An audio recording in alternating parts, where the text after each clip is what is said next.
அன்பு தமிழ் நெஞ்சங்கள் அனைவருக்கும் வணக்கம். இது உங்கள் bachelor of business club channel. So இன்றைக்கி நம்ம இந்த வீடியோவில் என்ன தொழிலை பற்றி பார்க்க போகிறோம் அப்படின்னு பார்த்தீங்கன்னா, ஆல்ரெடி ஒரு 8 வீடியோ பார்த்துருந்தோம். அந்த 8 வீடியோட ஒரு தொடர்ச்சி தான் வந்து பார்த்திங்கன்னா இது 9வது வீடியோவை போடுறேன். அந்த 8 வீடியோ என்னென்ன போட்டிருந்தேன்னு பார்த்தீங்கன்னா, ட்ரை ஃப்ரூட் சம்மந்தமாக போட்டிருந்தேன். அதாவது உலர் தக்காளி, உலர் தேங்காய், உலர் வாழைப்பழம், உலர் அன்னாச்சி பழம், உலர் கொய்யா, உலர் திராட்சை அப்படின்னு சொல்லிட்டு இந்த இது போட்டிருந்தேன். கடைசியாக வந்து பார்த்திங்கன்னா, இந்த ஒரு செல்ஃபோன் வாங்கும் விலையில் ஒரு சுய தொழில் செய்கிறது எப்படின்னு சொல்லிட்டு அதுவும் ட்ரை ஃப்ரூட் சம்மந்தமாக தான் போட்டிருந்தேன். அந்த ட்ரை ஃப்ரூட்ஸு என்னென்ன இருக்குது, அதில் நம்ம என்ன சூஸ் பண்ணி நம்ம கிராமத்துலேருந்து நம்ம ஏரியாவுக்கு தகுந்த மாதிரி நம்ம கிராமத்துலேருந்து சிட்டிஸ் வரையும் என்ன பொருளை மக்கள் வந்து விரும்பி வாங்குவாங்க, அது என்ன ரேட்டில் நீங்கள் பேக்கெட் பண்ணலாம் அப்படின்றத மென்ஷன் பண்ணி போட்டிருந்தேன். அந்த வீடியோஸ் எல்லாமே வந்து பார்த்திங்கன்னா என்னோடய சேனலில் அதிகமாக லைக் பண்ணி பார்த்தது எல்லாமே இந்த ட்ரை ஃப்ரூட் சம்மந்தமான தொழில்கள் தான் அதிகமாக விரும்பி பார்த்துருக்காங்க. அதுலேயும் பார்த்திங்கன்னா உலர் தக்காளி, உலர் அன்னாச்சி, கொய்யா, அப்புறம் வந்து பார்த்திங்கன்னா உலர் வாழைப்பழம். இந்த உலர் வாழைப்பழம் தான் இருக்கிறதுலேயே இன்றைக்கி என்னோடய சேனல் லிஸ்ட் எடுத்து பார்த்தோம்னா, ப்ளேலிஸ்ட் எடுத்து பார்த்தோம்னா அதிகமான வியூஸ் வந்து டெய்லி வந்துகிட்டே இருக்கிறது இந்த உலர் வாழைப்பழத்துக்கும் உலர் தக்காளிக்கும் தான் அதிகமாக வந்துகிட்டே இருக்குது. ஸோ அந்தளவுக்கு வந்து பார்த்திங்கன்னா இதுக்கு நல்ல ரெஸ்பான்ஸ் போயிட்டே இருக்குது. அப்படின்றனால தான் நான் திரும்பவும் இந்த ஒரு வீடியோ வந்து கொண்டு வந்திருக்கேன். இதில் வந்து பார்த்திங்கன்னா 2 பொருள் நீங்கள் மேக் பண்ணலாம். ஸோ இந்த 2 பொருளுக்கும் 2 வீடியோ போடுறதுக்கு பதிலாக ஒரே வீடியோ போடலாம் அப்படின்னு தான் வந்திருக்கேன். இது என்ன அப்படின்னு பார்த்தீங்கன்னா, உலர் வெள்ளரிக்காய், உலர் சுரக்காய். இந்த உலர் வெள்ளரிக்காய், உலர் சுரக்காய் அப்படின்னும்போது பழைய ஆளுகளுக்கும் சரி, புது ஆளுகளுக்கும் சரி. ஸோ பழைய ஆளுகளுக்கு ஆல்ரெடி புரிஞ்சிருக்கும் என்னோட பழைய வீடியோலாம் பார்த்தனால. புது ஆளுகளுக்கு என்ன ப்ரோ உலர் தக்காளின்றீங்க, உலர் கொய்யா பழம்ன்றீங்க, உலர் அன்னாச்சி பழம்னு சொல்கிறீங்க, உலர் திராட்சை நாங்கள் கேள்விப்பட்டிருக்கோம், எல்லாமே பார்த்துருக்கோம். ஆனால் உலர் தக்காளி, உலர் வாழைப்பழம், உலர் கொய்யா பழம், அன்னாச்சி, இப்போ நீங்கள் சொல்கிற சுரக்காய், இந்த வெள்ளரிக்காய் இதெல்லாமே நாங்கள் பிஸ்னஸாக பார்த்தது இல்லையே அப்படின்னு நினைப்பீங்க. உண்மையிலே இதெல்லாமே பார்த்திங்கன்னா ஃபாரினில் ஒரு சில இடத்துல மட்டும்தான் பிஸ்னஸாக பண்ணிகிட்ருக்காங்க. அதுவும் பார்த்திங்கன்னா இந்த ரிப்போர்ட்டுமே நான் ஃபாரின்லேருந்து தான் எடுத்தேன். ஆல்ரெடி நான் சொல்லியிருக்கிறேன், பழைய வீடியோ எல்லாமே சொல்லியிருக்கேன். இது வந்து உலர் பழங்கள் அப்படின்னு வரும்போது எல்லா பழங்களையுமே எடுத்து உலர் பழங்கள் ஆக்கியிருக்க முடியாது. எல்லா காய்கறிகளையுமே எடுத்து உலர் காய்கறிகளாக கொண்டு வந்துட முடியாது. என்ன காரணம் அப்படின்னு பார்த்தீங்கன்னா, இது வெயிலில் காய வச்சு எடுக்கிற ஒரு மெத்தடில் சிம்பிளாக பண்ணுறது தான். இதுக்கு வந்து பார்த்திங்கன்னா எந்த விதமான மிஷினும் தேவைப்படாது, எந்த விதமான அடிஷ்னல் பொருட்களும் எதுவுமே தேவைப்படாது. சூரிய ஒளியில் காய வச்சு அப்படியே நீங்கள் எடுத்து பேக்கெட் பண்ண போகிறது தான்.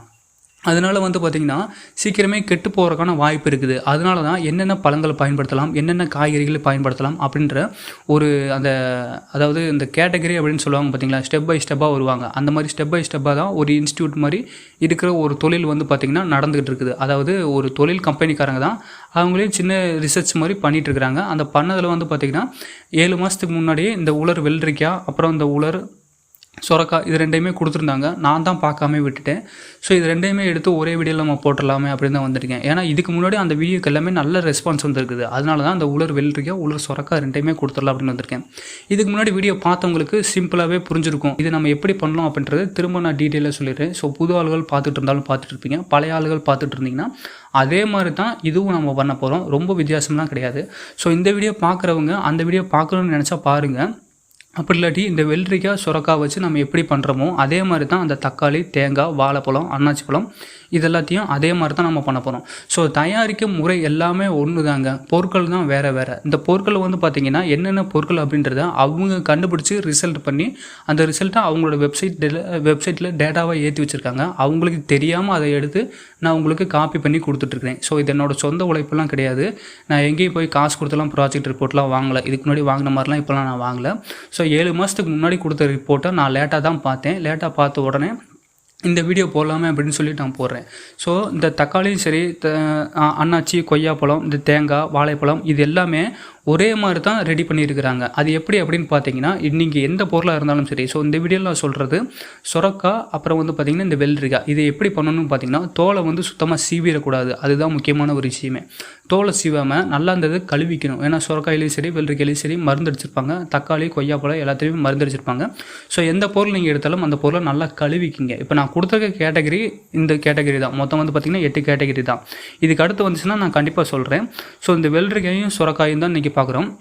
இது 2யுமே நீங்கள் நல்லா கழுவிடணும். கழுவிட்டு வந்து பார்த்திங்கன்னா தோலை சீவக்கூடாது. தோலை சீவாமல் முன்னாடி பின்னாடி இருக்கிற அந்த காம்பு இருக்குது பார்த்திங்கன்னா, மேலேயும் கீழேயும் காம்பு இருக்குல்ல, அதை மட்டும் பார்த்திங்கன்னா நீங்கள் கட் பண்ணி எடுத்து வச்சுக்கணும். கட் பண்ணி எடுத்ததுக்கப்புறம் சின்னதாக நீங்கள் பார்த்திங்கன்னா பேப்பர் மாதிரி கட் பண்ணிகிட்டே இருக்கணும். இது எப்படி நீங்கள் கட் பண்ணணும் அப்படின்னு பார்த்திங்கன்னா, ரவுண்ட் ஷேப்பில் நம்ம லேஸ் பாக்கெட்டில் அந்த உருளைக்கிழங்கு எப்படி கட் பண்ணி சின்னதாக போட்டிருக்காங்க, சின்ன பீஸாக மில்லிஸாக கட் பண்ணி போட்டிருக்காங்களோ அது மாதிரி சின்ன ஸ்லைஸாக கட் பண்ணி போட்டுக்கணும். கட் பண்ணி போட்டதுக்கப்புறம் நீங்கள் என்ன பண்ணணும் அப்படின்னு பார்த்திங்கன்னா, ஒரு டிஷ்யூ பேப்பர் வச்சு இந்த இந்த இந்த வெள்ளரிக்காயும் இந்த சுரக்காயும் வந்து பார்த்திங்கன்னா அந்த நடுப்பகுதி சதை பகுதி இருக்குல்ல அது நல்லா ஈரமாகவே இருக்கும், சீக்கிரம் கெட்டு போகக்கூடியது. பூசணம் முடித்த மாதிரி டக்குன்னு வந்து கெட்டு போயிடும். அந்த கெட்டு போகக்கூடாதுன்றக்காக டிஷ்யூ பேப்பர்னு ஒன்று இருக்குது பார்த்திங்களா, ஹோட்டலெலாம் சாப்பிட்டோம்னா கை துடைக்கிறக்காக கொடுப்பாங்க. அந்த டிஷ்யூ பேப்பர் வச்சு அதை முன்னாடியும் பின்னாடியும் வந்து பார்த்திங்கன்னா லைட்டாக தொட்டு நீங்கள் எடுத்துட்டிங்கன்னா அந்த டிஷ்யூ பேப்பர் வந்து ஓரளவுக்கு தண்ணியை வந்து அப்சர்வ் பண்ணிடும். அப்சர்வ் பண்ணதுக்கப்புறம் நீங்கள் என்ன பண்ணணும்னா இந்த சுரக்காயும் இந்த வெள்ளரிக்காயும் தனித்தனியாக பண்ணணும். நான் வந்து ஒன்றா பண்ண சொல்லலை, தனித்தனியாக நீங்கள் கட் பண்ணி எடுத்துங்க. 2 வீடியோவாக போடக்கூடாது அப்படின்றக்காக தான் ஒரே வீடியோவில் நான் சொல்லிட்டு இருக்கேன். ஏன்னா இது தயாரிப்பு முறை எல்லாமே ஒரே மெத்தடு தான். தக்காளியிலேருந்து ஆரம்பத்தில் திராட்சை வரையும் வந்து பார்த்திங்கன்னா எல்லாமே ஒரே முறை தான். அதே முறையில் தான் வந்து பார்த்திங்கன்னா இந்த சுரக்காவும் வெள்ளரிக்காவும் நம்ம பயன்படுத்துகிறோம். ஸோ முன்னாடி பின்னாடி வந்து இன்றைக்கி தோசை திருப்புற மாதிரி வந்து பார்த்திங்கன்னா திருப்பி விட்டுட்டு அந்த டிஷ்யூ பேப்பர் வச்சு அந்த ஈரத்தை மட்டும் லைட்டாக தொடச்சி எடுத்துருங்க. எத்தனை கிலோ நீங்கள் பண்ணாலும் சரி கண்டிப்பாக தொடச்சி தான் ஆகணும். தொடச்சதுக்கப்புறம் நீங்கள் என்ன பண்ணணும்னு பார்த்தீங்கன்னா ஒரு கைத்து கட்டல் இருக்குது பார்த்தீங்களா, உங்கள் வீட்டில் இருக்கிற ஏதாவது ஒரு கைத்து கட்டல் எடுத்துங்க. அப்படியே ஏதோ ஒரு பிளாஸ்டிக் ட்ரையர் வந்து வாங்கிக்கோங்க. அதாவது நம்ம காய்கறி போடுறதுக்கு வந்து பார்த்திங்கன்னா ஒரு சின்ன டப்பா மாதிரி வாங்கி வச்சுருப்போம் பார்த்தீங்களா, பாக்ஸ் மாதிரி, அந்த மாதிரி கூட வாங்கி வச்சுக்கலாம். உங்கள் தோதைக்கு எப்படி கிடைக்குதோ அப்படி வாங்கி வச்சுக்கங்க. இதை நம்ம என்ன பண்ண போகிறோன்னா வெயிலில் வைக்க போகிறோம், அவ்வளோதான் வித்தியாசமே. உங்கள் வீட்டில் ஒரு பழைய கைத்து கட்டல் இருந்துச்சுன்னா அந்த கைத்து கட்டலில் நடுவில் இருக்கிற கயிறை மட்டும் கட் பண்ணிவிட்டு நீங்கள் கயிறு எப்படி சுற்றி வச்சுருந்தீங்களோ அதே மாதிரி வந்து பார்த்திங்கன்னா ஒரு கட்டு கம்பியோ இல்லை வேறு ஏதாவது ஒரு தகரமோ வச்சு பார்த்தீங்கன்னா சுத்தமாக இருக்கிற தகரமாக இருக்கும். தகரம் கூட வேணாம், ஏதாவது ஒரு கட்டு கம்பி நீங்கள் யூஸ் பண்ணிங்க. நீங்கள் கயிறு எப்படி பின்னினீங்களோ அதே மாதிரி வந்து பார்த்திங்கன்னா இந்த கயிற்று கட்டலில் அந்த கட்டரில் மட்டும் வச்சு இந்த கட்டுக்கம்பி வந்து பார்த்திங்கன்னா நல்லா ஃபுல்லாக பின்னி எடுத்துக்கணும். அப்படி நீங்கள் பின்னதுக்கப்புறம் வந்து பார்த்திங்கன்னா அதுவே ஒரு மெத்த மாதிரி இருக்கும், ஒரு ஸ்டாண்டு மாதிரி இருக்கும். அது மேலே வந்து நீங்கள் டேரெக்டாக அப்படியே வந்து பார்த்திங்கன்னா இந்த பொருட்களை நீங்கள் எடுத்து வச்சிடலாம். கட் பண்ணோம்ல இந்த சுரக்காய் வெள்ளரிக்காய் அதை எடுத்து அப்படியே நீங்கள் சூரிய வெளிச்சத்தில் வைக்க போகிறீங்க.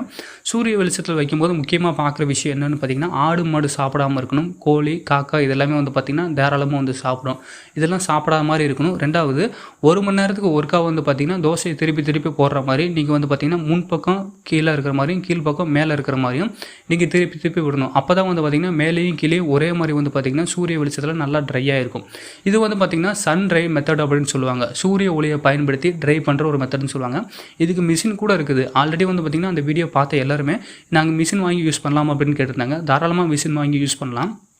அப்படி மிஷின் வாங்கி யூஸ் பண்ண வேணாம் அப்படின்னு நினைக்கிறவங்க சிறு குறு தொழிலாகவும் வீட்டில் இருக்கிற பெண்கள் வந்து பார்த்திங்கன்னா வெளியில் வேலைக்கு போகாமல் வீட்டில் இருப்பாங்க. அவங்க சுய தொழிலாக ஒரு கை தொழிலாக வீட்டிலே இருந்துக்கிட்டு செய்யக்கூடியதுக்கும் இது ரொம்ப நல்லா பெஸ்ட்டாக இருக்கும்.